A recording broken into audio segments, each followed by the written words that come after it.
Exam में सिर्फ अभी 6 से 7 दिन बचे हैं और मुझे एग्जैक्ट पता है कि इस वक्त आपके दिमाग में क्या चल रहा होगा। ऐसा लग रहा है ना जैसे दिमाग पूरी तरह से ब्लैंक हो गया है। पिछले 6 महीने में जो कुछ भी पढ़ा था अब लग रहा है कि सब भूल गए हैं।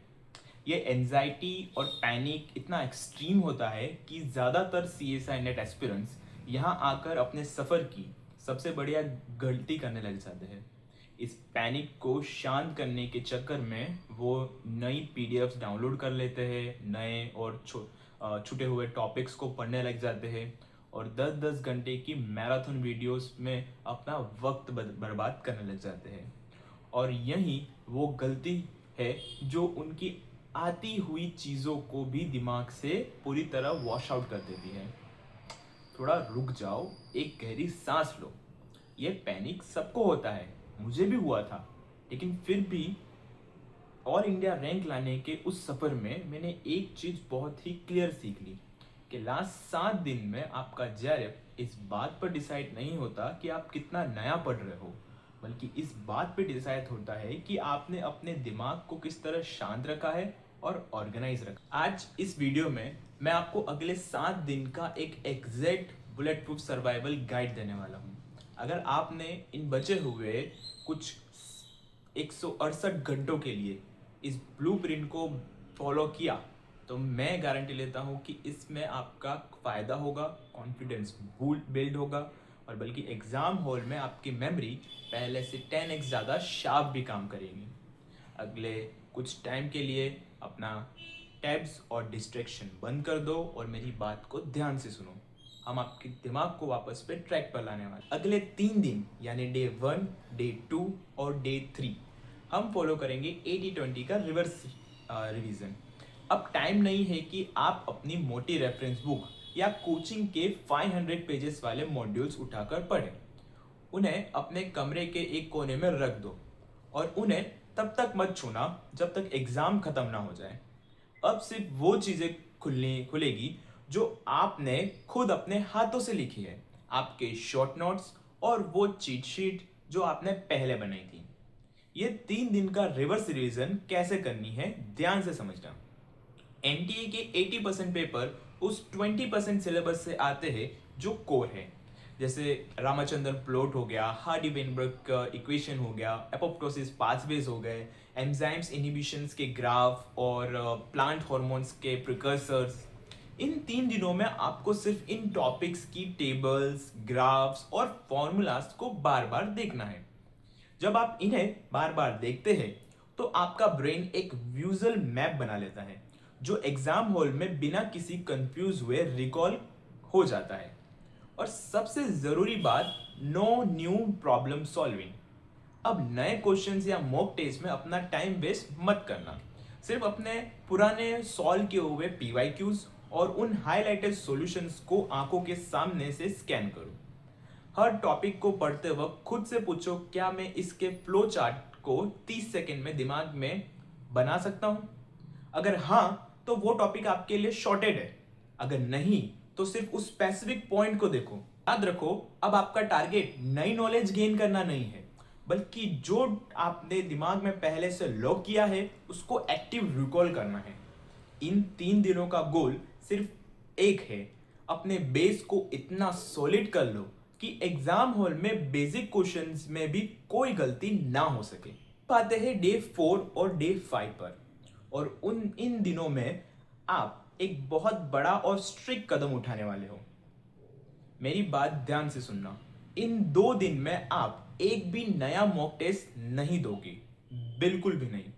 अगर इस वक्त किसी रैंडम कोचिंग टेस्ट सीरीज में आपका स्कोर लो आ गया तो आपका कॉन्फिडेंस इतनी बुरी तरह से टूटेगा कि आप एग्जाम हॉल में अपनी आती हुई चीजों को भी गलत करके आओगे। अब अपनी नॉलेज को टेस्ट करने का टाइम जा चुका है। इन 3 दिनों में पढ़ना कैसे है, यहां हम उसे करेंगे एक्टिव रिकॉल टेक्निक। बुक सामने खोलकर हाइलाइटर से लाइन बाय लाइन पढ़ना बंद करो। उसे सिर्फ इल्यूजन होता है कि आपको सब आता है।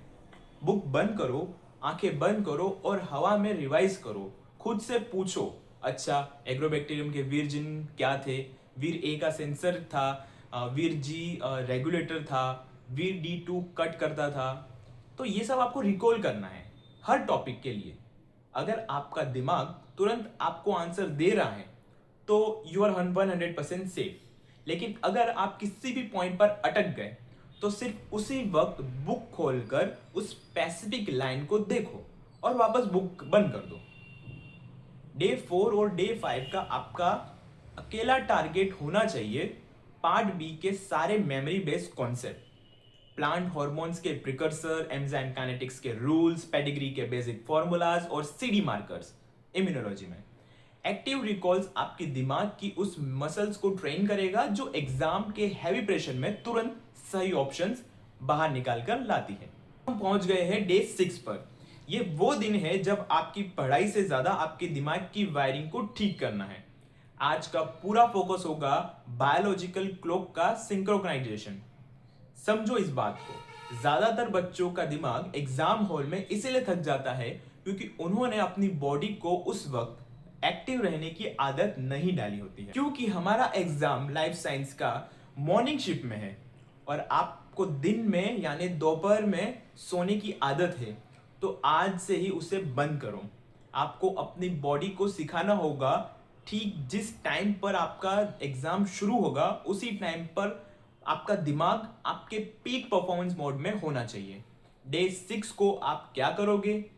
मॉर्निंग में और दिन में एग्जैक्टली उसी टाइम पर जिस टाइम पर आपका CSI नेट का एग्जाम है यानी कि 9 बजे से 12 बजे तक अपनी टेबल चेयर पर 3 घंटे लगातार बैठो।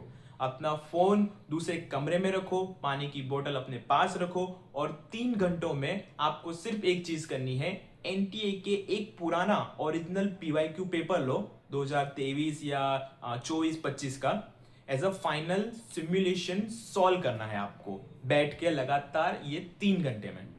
आप मार्क्स कैलकुलेट करने नहीं बैठे हो, याद रखना। आप यहां बैठे हो अपने दिमाग की कंडीशनिंग करने के लिए। आप उसे ट्रेन कर रहे हो कि आने वाले 3 घंटे तक उसको किसी भी हाल में थकना महसूस नहीं करना है, बिल्कुल भी थकान महसूस ना हो, इसके लिए आपको प्रैक्टिस करनी है।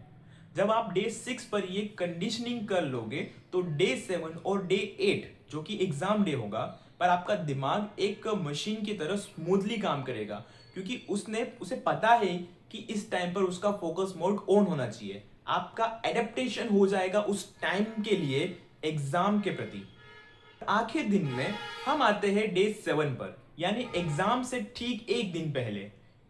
इस दिन आपको स्ट्रिक्टली एक रूल फॉलो करना है, द 5 PM रूल। एग्जाम से ठीक एक दिन पहले शाम 5 बजे के बाद आपकी सारी किताबें, सारी PDF और सारे नोट्स कंप्लीटली बंद हो जानी चाहिए। उसके बाद कोई नई चीज नहीं पढ़नी और कोई रिवीजन नहीं करना। अपने दिमाग को एक हाई एंड कंप्यूटर की तरह समझो। आपने पिछले 6 महीने और खासकर पिछले 6 दिनों में इसमें बहुत सारा डेटा डाला है। अब इस दिमाग को उस सारी इंफॉर्मेशन को प्रोसेस, सेव और ऑर्गेनाइज करने के लिए थोड़ा सा बफर टाइम चाहिए। अगर लास्ट मिनट तक रात के 2 बजे तक बस पढ़ते ही रहोगे तो दिमाग को रेस्ट नहीं मिलेगा। तो एग्जाम में प्रेशर आते ही सिस्टम हैंग हो जाएगा, आती हुई चीजें भी रिकॉल नहीं होगी। शाम 5 बजे के बाद अपना वक्त अपनी लॉजिस्टिक्स को सेट करने में लगाओ। लास्ट मॉर्निंग की किसी भी भागम भाग से बचने के लिए सबसे पहले अपना admit card, passport size photos, अपने ओरिजिनल ID, ट्रांसपेरेंट पेन्स और एक क्लियर फोल्डर में डालकर अपने बैग में अभी से रख लो। अपना सेंटर चेक कर लो और आने जाने का रूट प्लान कर लो। आपने अपना 100% दिया है, आपकी मेहनत बिल्कुल सच्ची है। अब बस वक्त है अपनी उस तैयारी पर खुद पर भरोसा रखने का। कल सुबह जब एग्जाम हॉल में जाओ तो इस बिलीव के साथ जाना कि ये एग्जाम क्लियर करने वाले हो। काम रहना, अपनी स्ट्रेटेजी फॉलो करना और अपना बेस्ट देकर आना। मुझे आप पर पूरा भरोसा है। All the very best.